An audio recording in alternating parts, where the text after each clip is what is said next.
A report by Human Rights Watch is warning that foreign workers in Qatar risk serious abuse in the run-up to the 2022 Football World Cup. What will it take to protect the rights of these workers? And just how complicated is the issue across the Gulf region? This is Inside Story.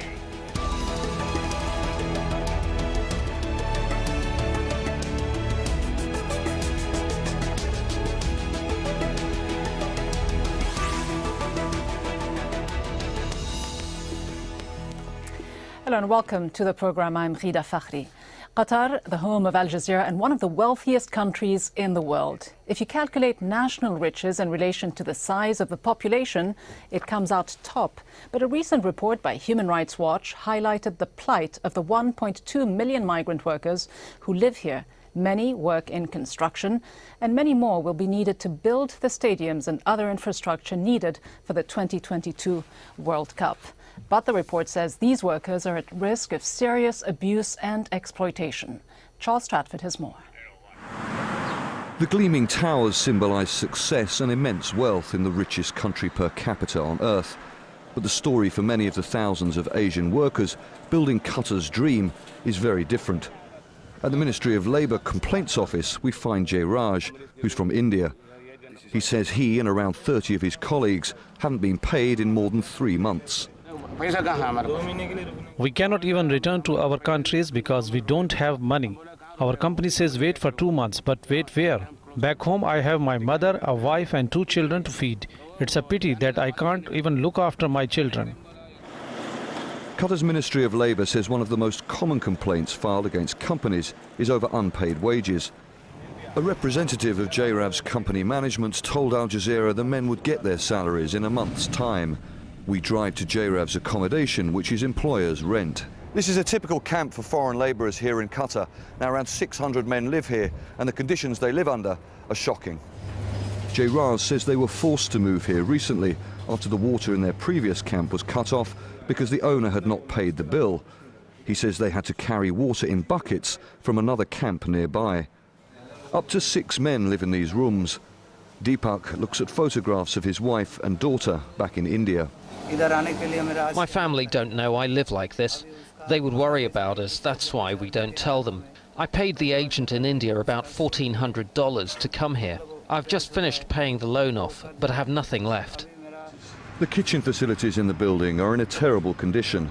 The men admit they could do more to keep the place clean, but say the building owner never supplied the basics in the first place. We have 8 cooking rings and we have to cook for 30 people. We don't have even a space to keep the food. We have to eat standing up. There's no fridge, but we manage. At another camp, we find up to 16 men living in one room. They say their company does pay them on time, but we ask one of the men how much he gets.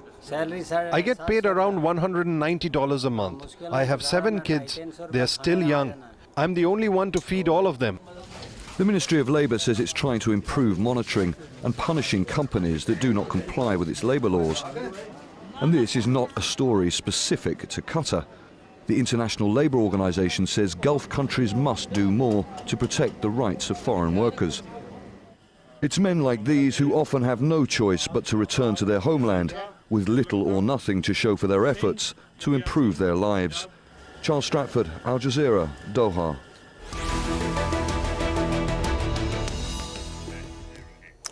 Qatar isn't the only Gulf state with a big population of migrant workers. In many parts of the region, foreign workers outnumber locals.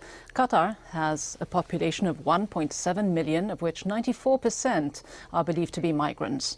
Of the 7.5 million people in the United Arab Emirates, some 80% are believed to be migrants. They make up around 2/3 of the 2.7 million population of Kuwait and a quarter of Bahrain's 1.2 million, while almost 30% of Oman's 2.7 million people are foreigners, and Saudi Arabia, which is the largest Gulf state, has a population of 27 million, of which around 30% are migrants. So will Qatar and other Gulf countries protect the rights of their foreign workers? To discuss this, we're joined by Zahra Baber, Assistant Director of Research at the Center for International and Regional Studies at Georgetown University in Doha, and Tim Noonan, Director of Campaigns and Communications at the International Trade Unions Confederation in Brussels. and we reached out to government representatives in Qatar to take part in the program, but our requests were declined. Zahra Babar, I know that you documented the plight of some of these foreign workers, certainly here in Qatar. Behind all the glitz and glamour that we see, not just in this country, but across the GCC, with an estimated foreign workforce of about 35 million people, how grim, how complicated, how difficult is their reality? Rida, it's a question that researchers focused on the Gulf for the past 2 decades have been looking at. As you yourself pointed out earlier when you went over some of the figures regarding the presence and numbers of migrant workers and migrants in general, they're quite astronomical. The proportions of migrants to nationals are huge, particularly so in Qatar, the UAE and Kuwait. And it's a phenomenon that's only grown in the last couple of decades, despite stated and articulated government policy, which is that this is a temporary phenomena, that over the long course the labour market will normalize, will actually employ mainly nationals. But the fact is the dependency on these external supply, on the external supply of labour is something that's continuing, and it's only going to grow. With the sort of development plans that Qatar has for the future, one expects that the numbers of workers coming in will only continue. Researchers have been trying to examine the sort of lived experiences of migrant workers for about 20 years. And ethnographic research conducted by anthropologists and sociologists obviously paints a diverse picture. It's not to say that every single migrant who comes to the GCC ends up in a situation of deep exploitation, or that there are absolutely no benefits to it. Clearly, the fact that there are almost circular patterns of people coming and going and back and forth means that there is some development benefit to particular migrants. And there certainly will be a lot of people coming and going. Yes. When we talk about the foreign workforce, especially in Qatar, in the lead up to the 2022 World Cup. Absolutely. Tim Noonan, Human Rights Watch particularly looks at this type of drive to recruit, to employ construction workers. Out of the 1.2 foreign workers apparently here in Qatar, some 500,000 are employed in construction. So looking at what is going on, the dynamics, the laws, the regulations, what is being implemented and what isn't, who should the onus be on? Should it be up to the local authorities to make sure that some of the laws are implemented, or is it up to FIFA, up to the contractors who bring in these foreign workers? Where should the onus be? Well, all of the parties have responsibilities, and we're of course in talks with FIFA. We're reaching out to the companies in the sector, but the fundamental responsibility rests with the authorities of Qatar.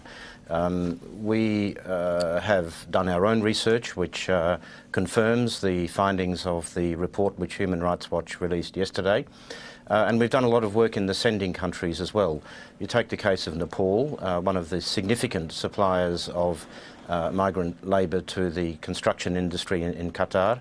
Last year, in the first 10 months of 2011, 161 Nepali construction workers died in Qatar. 161 people. And that's only something like a quarter, a third perhaps, of the overall workforce in the construction sector in Qatar. This is a situation of industrial anarchy, and the way that migrant workers are in many cases tricked into the kind of binding contracts, almost a form of modern-day slavery, in fact, is completely unacceptable. But I do want to pick on this point, though. You just mentioned all these cases of deaths among some of these construction workers, yet in a letter to Human Rights Watch, the Ministry of Labour says in the last 3 years there were only 6 cases of deaths. How can the government be oblivious to what is going on? I mean, why such a discrepancy in the figures? Well, the question is really whether the authorities care enough about the situation.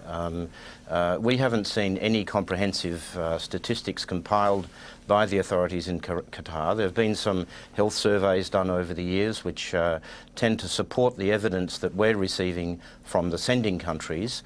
But the reality is to get even an indication of the mortality rate, the number of workers who are losing their lives.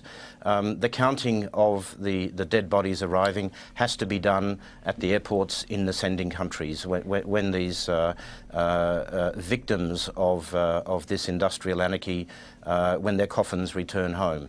This is really a disgraceful situation. It's hard to explain how little care and responsibility has been shown over the years. The government would, of course, refute this. I'm sorry for interrupting you, but let me bring in Zahra Barber. The government would refute this. In fact, in a statement they put out in reaction to the report by Human Rights Watch, the government says that it is ensuring international standards for workers' rights and conditions, has and will continue to be at the forefront of their committee's strategic planning and implementation. How genuine are the reforms that are going on? Rida, I would interject that from the Qatari government perspective and in terms of certain labour laws that exist here, what they've often said in their defence, which is true, which is that they do have labour policy, they do have a legal system which is meant to enhance the protection and rights of workers. They may have certain things which are problematic, like the lack of unionisation or the lack of a minimum wage, but they have constructed policies, labour policies around maximum work hours, workplace safety, HSC, minimum standards for housing, and of course the fact that contracts that are signed are legally binding and employers are the ones who are at fault. But is that the case though? I mean, they may have some of the laws that are written down and they certainly have a human rights workers' rights book.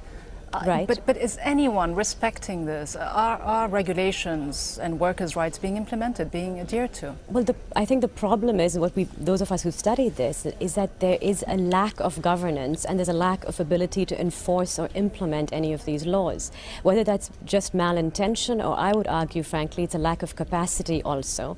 And the main problem, as has been alluded to, is the sponsorship system whereby the employers are the ones who are really given the ability to govern migration. And that's one of what we see as a problematic, is the kafala system, the sponsorship system, which associates workers directly with the employers, in a way has privatized the governance of migration. A number of those of us researching migration policy feel this is the issue. So just how central then is this question of kafala, as you say, of sponsorship? Despite the allegations of migrant workers about being exploited in many Gulf countries, some steps have been taken to begin to prove their situation, according to government officials. In May, Qatar's Labour Ministry said it was considering scrapping that sponsorship system. Bahrain abandoned its sponsorship program back in 2009, and Kuwait has announced that it will be following suit. And earlier this month, the UAE and Saudi Arabia voted in favor of a convention by the International Labour Organization that establishes global standards for how domestic workers are treated. Tim Noonan, when you look at this issue of sponsorship, which many people would argue is extremely restrictive, which leads to foreigners in these Gulf states feeling wholly dependent on the contractors, the locals themselves who employ them. How problematic is it? Well, it's one of three central problems in this situation. Certainly the kafala system and the use of effectively people traders, the agents who operate and who bring these migrant workers in, very often under false pretenses, is a major part of the problem. There are reputable companies who should be in the system, who the Qatari authorities should be working with, companies that do respect international standards, and that's one of the issues we raised with the acting minister this week in Geneva. The second major problem, and it's not a side problem or a small problem, is the complete absence of the freedom of association for the workforce in Qatar. The International Labour Organization has a very clear international standard on this question. Workers must be allowed to form and join their own trade unions, to elect their own representatives, and to look after their own interests. And the complete absence of that right in Qatar is one of the most serious problems confronting the whole country. The third issue, and it has been alluded to, is the question of capacity. Now, sometimes the capacity issue is a reasonable excuse. There is a reasonable rationale in a very poor country that it's not able to build the infrastructure to ensure that laws are not only existing on paper, but they're enforced. Qatar is one of the richest countries in the world, and it has no capacity excuse. We first raised these issues formally with the minister more than a year ago, based on our report in May of 2011. Since then, we've seen some statements in the media. We may set up a committee of some sort. There may be some marginal modifications to the legislation.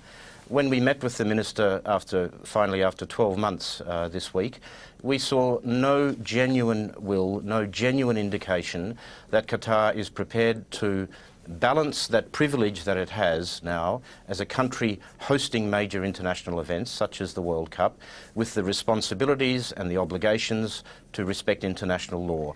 And that law on freedom of association is the central issue. So without respect for that law, the deaths will continue, the exploitation will continue. Or an issue of genuine will? How likely are these countries, among them Qatar, but others as well, to dismantle these systems that they have in place?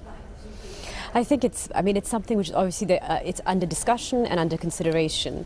There have been a couple of different regional and international engagement bodies that Qatar and the other GCC states have been involved in. There was the Colombo process, and then followed on by the Abu Dhabi dialogue, which is a system which brought together the 6 GCC receiving states along with a number of sending countries to try and think about ways to improve the system, clearly in recognition of the fact that it cannot continue as it is, that the absence of rights, workers' rights and migrants' rights is problematic. But those processes haven't directly been felt in the form of a complete dismantling of the kafala, and whether that is going to occur, honestly, well, it's hard to predict at this stage. There are vested interests, business interests within each of these states who argue that if you remove the sponsorship system, you will remove the sort of competitive edge, and how you can actually convince broad sectors and different actors that the kafala needs to be done with remains to be seen. Bahrain, as you mentioned, has repealed it. We have, however, not any concrete or empirical evidence that this has created any change, because many of the structures of the older sponsorship laws still exist. They've just been transferred to a government authority. And the basic rights of workers that are curtailed through the kafala is what we're talking about: the right to change employment, the right to workplace mobility. Currently, the sorts of associations mean that there's absolutely no chance for people to leave exploitative conditions. And there's very poor, of course, needless to say, living and working conditions, yes, safety conditions as well that these workers have to contend to. The fact that they sign up to something back in their countries through these contractors, only to find that the reality is completely different. Exactly. What avenues do they have, though, to turn to, Tim Noonan? I mean, what kind of avenues can they have in the absence of local trade unions? Well, very, very few. We saw in your introduction piece that there are some people who are prepared to say, to put it bluntly, to take the risk of raising their cases with the Labour Ministry. We know of cases, and we know of cases from talking to workers who've returned to the South Asian countries from whence they came, that raising complaints can mean real problems with the employer, because the employer has total power over the workers. There's a very simple step that the Qatar government needs to take, and that is to fully recognise the right to freedom of association, in line with the standards of the International Labour Organisation. Once it takes that step, the workers will be able to begin to look after their own interests, to organise themselves, and to equalise the very unequal power relationship that exists at the moment. Unless that is done, and unless the kafala system is genuinely done away with, and the other legislative measures not only written but implemented, we will have a World Cup where more workers will have died preparing the stadiums and building the infrastructure. More workers will have died than players will play in the World Cup. That is unacceptable. And our message to FIFA and the dialogue that we're continuing with them is that they should not have a World Cup in that situation. It's not acceptable. Is that the right solution then? Do you think that kind of pressure, Zahra Babar, is that the solution? Can that work? I mean, I think that we have to be a little more pragmatic. I mean, I completely agree with Tim on all he's saying in terms of the fact that absolutely we have to put workers' health, safety, protect all their rights. I completely agree with that. But in terms of whether they will allow unionization, I don't know about that. There's a completely different labour market scenario here. But I want a couple points to touch on. One is that Tim had mentioned the situation of labor brokerages, profiteering agency based in the Gulf, who cause a lot of the problems of exploitation and abuse. I just want to add that from my research perspective, this actually is a system which also ties in the sending countries. So it's not a solution, frankly, that you can only put on the receiving state. So we're talking about the profit-generating mechanism, which is the commodification of labor. The sending countries actually have to also be on board, both for vigilance in practice and also in policy. But are the authorities in these countries burying their heads in the sand effectively, because they've known about these problems? You yourself pointed out that they've known for a couple of decades, yet what are they doing about it in practical terms? They have this workers' rights book, 84 pages of which I've looked at a few, but some of the issues that are very clearly outlined, for example, is that it is not legal for Qatari contractors to charge any amount of fees or expenses for bringing the worker to work here. It's illegal to work without a written signed contract. Really? Is anyone checking? Exactly. I mean, that's the issue. The fact is, I think they have things on paper which are just not implemented, partially, as has been discussed earlier, because of the employers really governing the process of migration management themselves, the government staying out of it. I do think they're making a few efforts in Qatar, whether they're tokenistic, whether they will actually lead to any results. We can only be hopeful. They are trying to enable the judicial, they keep saying the judicial mechanism is what workers can turn to in cases where they feel exploited or they feel their contractual obligations are not being met. They are talking of setting up facilities which will assist workers who have cases to press against their employers to actually go through the court system.